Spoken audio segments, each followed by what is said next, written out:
Mi amado.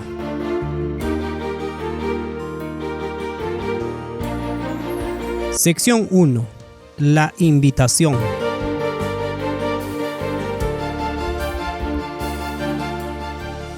Capítulo 2. La seducción. Me quedé paralizado mirando el cielo estrellado. Debajo de un cielo sin nubes examiné la majestuosidad de la galaxia Vía Láctea. Es uno de mis primeros recuerdos de un encuentro con mi Creador. Tenía 4 años y la viveza de ese recuerdo permanece conmigo. Qué belleza, qué grandeza lo que vieron mis ojos. A mí me enseñaron cuando era niño que los cielos cuentan la gloria de Dios y el firmamento anuncia la obra de sus manos. Salmos 19:1. Por la palabra de Jehová fueron hechos los cielos y todo el ejército de ellos por el aliento de su boca. Salmos 33:6. Mi madre aprovechaba cualquier oportunidad para decirme que Dios hizo el mundo y todo lo que hay en él. Estos pensamientos fueron enterrados bajo las muchas actividades emocionantes que se le ofrecen a un niño despreocupado que crecía en la década de 1970. La mayor parte de mi infancia se centraba en jugar con amigos, ir a la escuela y mantenerme entretenido. Escudriño mi memoria en busca de momentos cuando prestaba atención para escuchar la voz de mi amado. Presumo que muchas cosas que pueden haber ocurrido, pero es lo que surge de los recuerdos lo que conecta los puntos de la historia de amor. Hay muchas cosas que vienen a mi memoria a través de experiencias negativas. Me acuerdo una noche en que mis padres asistieron a un concierto y uno de sus amigos se encargó de cuidar de mi hermana y de mí.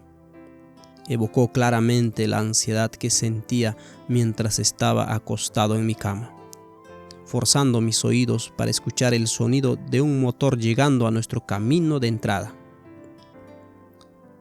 Aunque no lo reconocí entonces, ahora veo que mis padres manifestaban la protección de mi amado. Tengo recuerdos muy claros de sentirme seguro en el conocimiento de la fuerza de mi padre, sobre todo cuando él me abraza estrechamente. Para mí, él podía correr como el viento, levantar objetos pesados, balancear una hacha con gracia y poder, y construir cualquier cosa. Mi experiencia confirma la verdad de que corona de los viejos son los nietos y la honra de los hijos sus padres. Proverbios capítulo 17, versículo 6. Mi amado puso a mi padre en mi vida como una experiencia de su fuerza, gracia y capacidad para hacer cualquier cosa por el amor y la protección de sus hijos. La otra cosa que recuerdo es el aliento, la simpatía y la crianza de mi madre. Allí estaban los bocaditos especiales que ella horneaba, tajos y golpes que curaba, su voz alegre cuando yo había escalado algún obstáculo, o la voz calmada citando los salmos cuando una violenta tormenta pasaba sobre nuestra casa. Una vez más, podía oír la voz de mi amado a través del cuidado de crianza de mi madre. En un encuentro con una serpiente furiosa y un escape indecible de un daño seguro en un accidente automovilístico, me di cuenta de la protección de mi amado. El texto bíblico favorito de mi madre me impresionó profundamente. El ángel de Jehová acampa alrededor de los que le temen y los defiende. Salmos capítulo 34, versículo 7. Recuerdo claramente una imagen de las historias de la Biblia que mi madre me leía. Mostraba a un niño en una carretera de juguete de color rojo con un automóvil que venía hacia él y un ángel con grandes alas protegiendo al niño. Este fue un mensaje reconfortante enviado por mi amado, revelando cómo él manda a sus ángeles para que nos cuiden. La fe de mi padre en Dios ha sido sencilla y práctica. Recuerdo 2 temas de sus labios: guarda los mandamientos de Dios y ama a tu prójimo. 2 de los textos que él enfatizaba eran: el fin de todo el discurso oído es este: teme a Dios y guarda sus mandamientos, porque esto es el todo del hombre. Eclesiastés capítulo 12, versículo 13.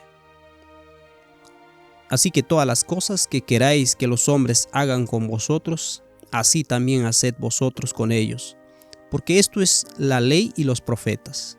Mateo capítulo 7, versículo 12. Su énfasis en hacer el bien y ser honesto me llevó a desarrollar una conciencia sensible. Me acuerdo de un número de ocasiones en que transgredí la ley y mi conciencia fue herida con la culpa. Recuerdo una oración a Dios entre lágrimas para que me perdonara a la edad de 6 años.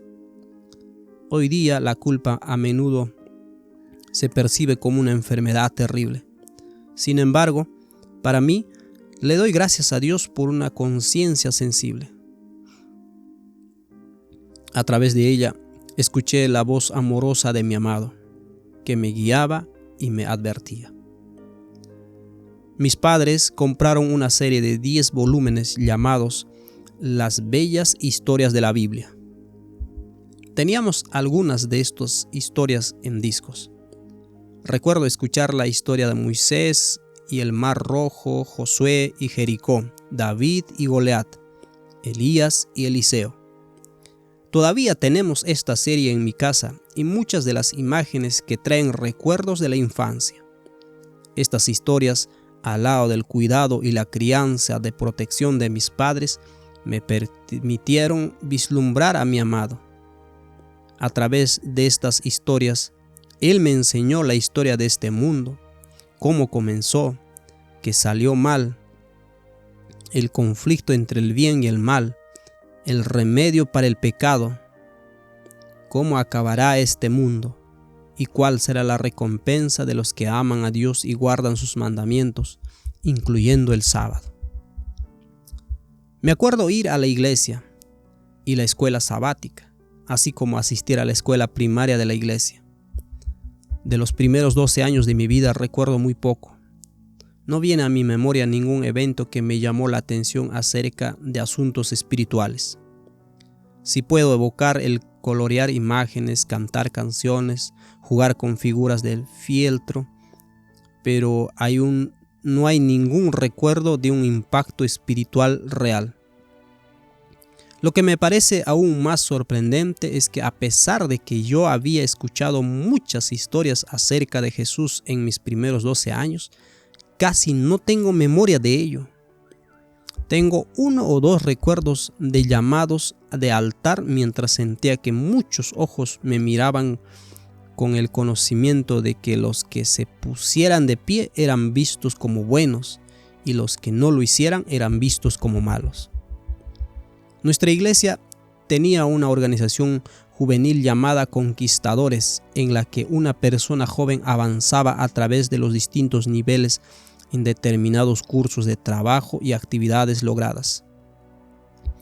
A los 12 años, yo tenía la obligación de leer a través de la Biblia como parte de mi curso del trabajo. Esta fue la primera vez que tuve que concentrarme en la Biblia. Tengo algunos recuerdos de las historias de Génesis y Números. Confieso que le di una ojeada al Levítico, entre otros libros de la Biblia. Recuerdo algunas de las otras historias en el Antiguo Testamento y los Evangelios. A pesar de que mi motivación era completar la tarea, también surgió un interés en mi corazón que produjo preguntas acerca de historias que despertaron mi curiosidad. Esta fue la primera vez que realmente probé la palabra de Dios. Parte de mi asignatura requería memorizar el Salmo 23 y las bienaventuranzas de Mateo 5. Estas palabras me impactaron. Jehová es mi pastor, nada me faltará. En lugares delicados pastos me hará descansar. junto a aguas de reposo me pastoreará. Confortará mi alma, me guiará por sendas de justicia y por amor de su nombre. Aunque ande en el valle de sombra de muerte, no temeré mal alguno, porque tú estarás conmigo. Tu vara y tu cayado me infundirán aliento. Aderezas mesa delante de mí en presencia de mis angustiadores. Unges mi cabeza con aceite, mi copa está rebosando. Ciertamente el bien y la misericordia me seguirán todos los días de mi vida, y en la casa de Jehová moraré por largos días. Salmos capítulo 23, del 1 al 6. Es a partir de este pasaje que mi amado primero realmente me atrajo a meditar acerca de él. Al leer las palabras, Jehová es mi pastor, pensé en alguien cuidando tiernamente en las ovejas, oteando el horizonte en busca de cualquier potencial peligro. Hice la conexión entre el pastor y Jesús. Entonces la pregunta quedamente apareció en mi mente.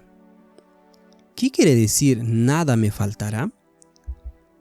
Recuerdo discernir que nada me faltaría porque el pastor suplirá todo lo que fuere necesario. Mi amado estaba hablando por medio de su palabra. La voz era suave y sutil, pero sentí el reposo de las aguas sobre las que estaba leyendo. Cómo me hubiese gustado haber escuchado esa voz con tranquilidad. Pero había otra voz que veremos en el capítulo siguiente, que me distrajo, me engañó, me halagó, me asustó y me desanimó. Más o menos por ese tiempo, tomé estudios bíblicos con el pastor de nuestra iglesia en preparación para el bautismo.